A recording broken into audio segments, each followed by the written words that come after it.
हम्म। हाँ हाँ हाँ। हाँ वो वाला काम तो मैंने कर दिया था मम्मी। अंजलि। हाँ हाँ हाँ। अरे हाँ, बोल दिया था मैंने उसको। देखो ना। ठीक। अच्छा रुको मम्मी, हाँ हाँ मैं रखती हूँ फ़ोन अभी। ये अंकित पता नहीं क्या बोल रहे हैं, पहले उनकी सुन लूँ। ठीक है मैं आपको बाद में बात करती हूँ। ठीक है, बोलो। देखो मेरे फ्रेंड ने कुछ फोटोग्राफ्स भेजे हैं। वो अच्छा, शोभित है मेरा फ्रेंड, अभी इंग्लैंड में रहता है। दिखाओ पहले मेरे तो। साथ कॉलेज में पढ़ता था। देखो ये कुछ गार्डन के फोटोज भेजे हैं उसने। अरे वाह, ये तो बहुत सुंदर है। और ये तो बिल्कुल ऐसा लग रहा है जैसे किसी प्रोफेशनल ने तैयार किया हो। सो बहुत शौक है ना इसलिए। अच्छा। अच्छा एक बात बताओ, अनन्या से बात हुई क्या? उससे तो मैंने फ़ोन पे बात की थी कल। ठीक है वो अब।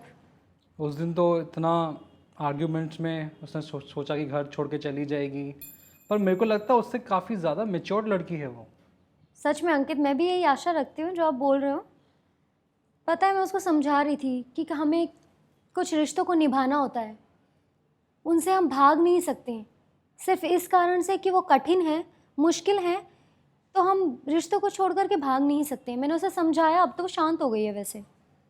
लेकिन एक चीज़ है, इन सब के बीच में ना परमेश्वर कुछ तैयार करता रहता है। हम्म।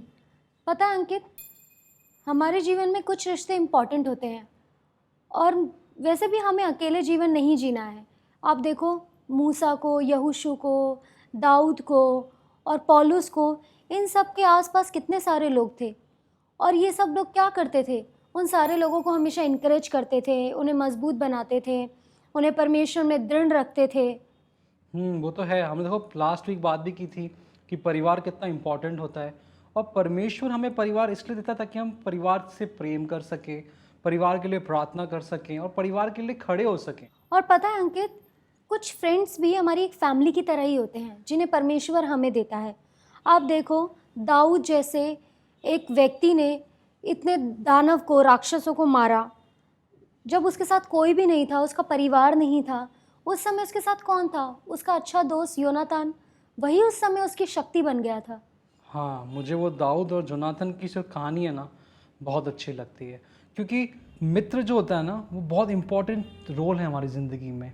मित्र जो होते हैं वो हमें इन्फ्लुएंस करते हैं हमारी ज़िंदगी में। जैसे बाइबल में भी लिखा है, नीति वचन 13 का 20, कि जो बुद्धिमान की संगति करता है वो बुद्धिमान बन जाता है। और हमें सही तरीके से चुनाव करना चाहिए कि हम किन दोस्तों के साथ रह रहे हैं, कैसी संगति में रह रहे हैं। और ये उन लोगों के लिए भी अप्लाई होता है जो लोग जिनसे हम एडवाइस लेते हैं। सही में अंकित, वो लोग जो समय पड़ने पर हमें एडवाइस देने लगते हैं, वो ऐसे लोग होने चाहिए जो ज्ञान और बुद्धि से भरे हुए हों, जो हमें सच्चाई का रास्ता दिखा सके। और मुझे वो बात याद आ रही है अभी आपसे बात करते वक्त। मैं बहुत छोटी थी जब कलीसिया में मेरे साथ एक हादसा हुआ था। मैंने कुछ गलती कर दी थी। उस समय मुझे याद है बहुत सारे लोग आए और उन्होंने मुझे कहा कि तुमने मूर्खता की है। लेकिन मुझे याद है कि उस समय पैस्टर की वाइफ आई, पैस्टर विक्रम की वाइफ आई, और उन्होंने मुझे इतने अच्छे से समझाया। और मैं सच बताऊं, उन्होंने मुझसे बात करते वक्त अपने शब्दों को ज़रा सा भी इधर से उधर होने नहीं दिया। उन्होंने मुझे महसूस नहीं कराया कि वो मेरा अपमान कर रही हों। वो मुझे ऐसे समझाती रही कि अभी तुम्हें मसीह में और भी परिपक्व होना है, बढ़ना है। उन्होंने जब मुझसे बात की तो उन्होंने मुझे ठेस नहीं पहुंचाई। हाँ, आंटी तो दिल की बहुत अच्छी हैं। सब लोग उनके साथ रहने में बड़ा अच्छा लगता है उनके साथ। और मेरे को लगता है आंटी एक बहुत ही मतलब असाधारण अगुवी हैं। सही भी है अंकित, और हो भी क्यों ना। एक सच्चे सलाहकार को चाहिए कि वो जिसे सलाह दे रहा है उसे वो मसीह में परिपक्व करा सके, ना कि ठेस पहुंचा करके। और देखो ये इस तरीके से हुआ जैसे मूसा के पास यहोशू था, उसने यहोशू को अच्छे से ट्रेनिंग दी और समय आने पे यहोशू ने उस ज़मीन पे ऊपर कब्जा पा लिया। और अगर मैं इसे थोड़ा सा अलग शब्दों में कहूँ, विपरीत करके कहूँ, तो मूसा के पास एक यहोशू था। क्या मतलब है तुम्हारा, क्या बोलना चाहती हो? देखो अंकित, जानते हो वचन कहता है कि यहोशू ने मूसा के हाथों पर पानी डाला था। तो अगर मैं आपको दूसरे शब्दों में कहूँ कि यहोशू जो था वो मूसा के प्रति भक्ति भाव से समर्पित था। एक अगुआ होने के लिए आपको एक अगुआ होने के लिए आपको चाहिए, एक चेले की ज़रूरत होती है, या फिर कुछ कहूँ तो कुछ चेलों की ज़रूरत होती है जो समय पड़ने पर हमें मदद कर सके, जो हमें सांत्वना दे सके, और जब समय आए, अवसर मिलने पर वो आपका वो डंडा उठा करके सेवकाई में आगे भी बढ़ सके। हाँ, बट तुम उन लोगों के मत भूलो जो, जैसे कि आरून, जिसने मूसा को कितनी मदद करी जब वो थक चुका था। हाँ अंकित, वो भी सही है, क्योंकि हमें ऐसे लोग चाहिए जो हमारी मदद करते हैं, हमारे लिए प्रार्थना करते हैं, जब हम गिरते हैं तो हमें उठाते हैं, हमें इनकरेज करते हैं। हाँ, और कई बार नेता होने के नाते हम कई बार लोगों को अपने पास आने नहीं देते हैं। हम डरते हैं कि वो क्या सोचेंगे। जैसे मानो कभी पास्टर, कभी उनको कभी निराशा आ रही है जीवन में, तो वो किसी से शेयर नहीं कर सकते इन बातों को। उनको अपने हृदय के अंदर छुपा के रखना है। जैसे मानो कोई मुखौटा पहन लेना। हाँ अंकित, और पता है अंकित, हमको ऐसे लोग हमारे जीवन में चाहिए जो ईमानदार हों, विश्वास योग्य हों, और हमें सलाह दे सकें, हमारी सुन सकें। मैं जानती हूँ अंकित कि पूरी कलीसिया तो ऐसी नहीं बन सकती कि जो वो हम जिन पे भरोसा रख पाए, लेकिन फिर भी हमें ऐसे लोगों को खोजना है, ऐसे दोस्तों को खोजना है जिन पर हम भरोसा कर पाए। हाँ, और कई बार नेता होने के नाते हमें कई बार लगता है कि हमें कोई पसंद नहीं करता है, क्योंकि हम जो भी अपने जीवन में चुनाव को करते हैं उसके ऊपर सवाल उठ जाते हैं। और अंकित, कई बार ना हमारे जीवन में विरोध इसलिए भी आता है ताकि परमेश्वर ना हमें नम्र बना सके। वो हमें काट के छांट के बनाता है, वो हमें नम्र बनाता है ताकि हम उसके स्वरूप में बदल पाएँ।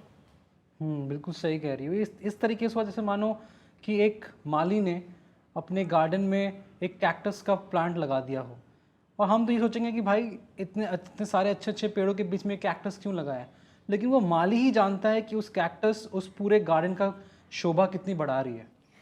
हाँ अंकित, वही वैसे देखो, जहाँ एक और परमेश्वर माली है, वही हमको बगीचा भी देगा कि हम उसकी देखभाल कर सकें, और ना सिर्फ उस बगीचे की, वरन हम अपने जीवन की भी देखभाल कर सकें।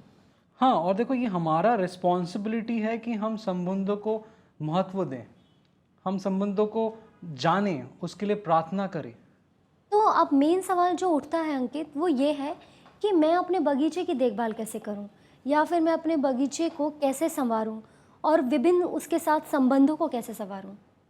बिल्कुल, और कई बार देखो हमारे जीवन में ऐसे कुछ लोग आते हैं जो परमेश्वर ने रखा है, वो हमारे लिए बहुत बड़ा इन्वेस्टमेंट होता है। हम हमारे जीवन में काफ़ी कुछ करते हैं, लेकिन हम कई बार नहीं देख पाते कि वो हमारे जीवन में क्या कर रहे हैं।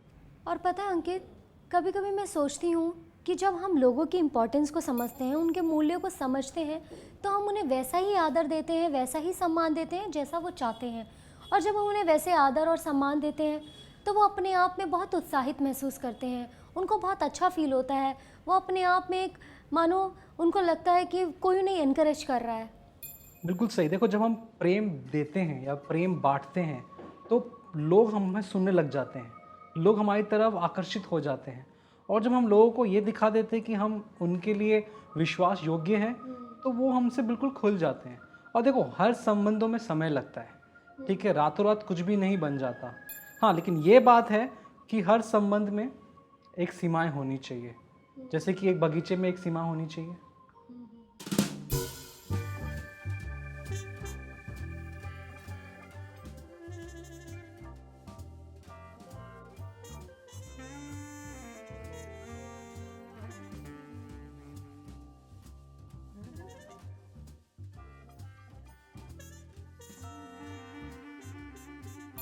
चलो ठीक है, चलो अब इन फोटोज़ को देखते हैं अच्छे से कि उन्होंने कितने अच्छे से इस अपने बगीचे को बनाया है। ये तो बोला बहुत ही अच्छा है। हम्म।